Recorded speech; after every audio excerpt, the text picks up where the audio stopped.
À compter de ce dimanche 23 août, des milliers d'étudiants algériens nouvellement inscrits dans les universités françaises vont commencer à recevoir leur visa d'aide d'installation.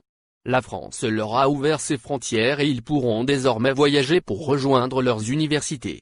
Les consulats de France en Algérie n'ont pas communiqué sur le nombre d'étudiants qui vont obtenir un visa cette année. En juin dernier, ils étaient plus de 6 000 à avoir été acceptés dans les universités françaises, selon les premiers chiffres obtenus par visaalgérie.com. Depuis, le chiffre a sans doute évolué. En plus des étudiants, de nombreuses autres personnes voyagent actuellement ou ont besoin de voyager entre l'Algérie et la France. Les consulats accordent des visas aux conjoints d'Européens. D'autres catégories pourraient être prochainement concernées, comme les conjoints d'étrangers résidant en France. La demande en vol commence à devenir importante. Air France opère déjà des vols quotidiens et Hasler Line annonce le renforcement de ses vols.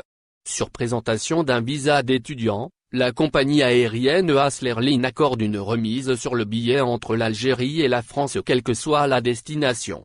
La compagnie aérienne annonce également un renforcement de ses vols avec au minimum une fréquence quotidienne au départ d'Alger vers Paris et Lyon, et plusieurs fréquences hebdomadaires au départ d'Annaba et de Béja vers Paris. Les deux compagnies françaises sont les seules à opérer des vols entre l'Algérie et la France. Curieusement, Air Algérie est absente de ce marché. Ce qui fait d'elle une exception dans la région. L'Algérie est en effet le seul pays à ne pas autoriser sa compagnie à effectuer des vols spéciaux réguliers. Des rumeurs avaient circulé sur une éventuelle reprise des vols d'Air Algérie après la fin de la troisième phase de rapatriement des Algériens bloqués à l'étranger. Mais il n'en est rien. La compagnie aérienne nationale attend toujours une décision des pouvoirs publics, qui maintiennent fermées les frontières du pays. Tunisair a repris ses vols réguliers vers plusieurs destinations depuis fin juin. Royal Air Maroc opère des vols spéciaux aux allures de desserte régulières depuis le 15 juillet.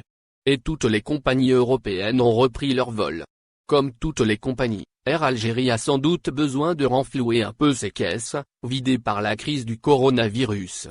On peut comprendre que les autorités algériennes restreignent et contrôlent les entrées au pays pour des raisons sanitaires. Mais empêcher la compagnie Air Algérie d'effectuer des vols vers l'étranger est une décision incompréhensible.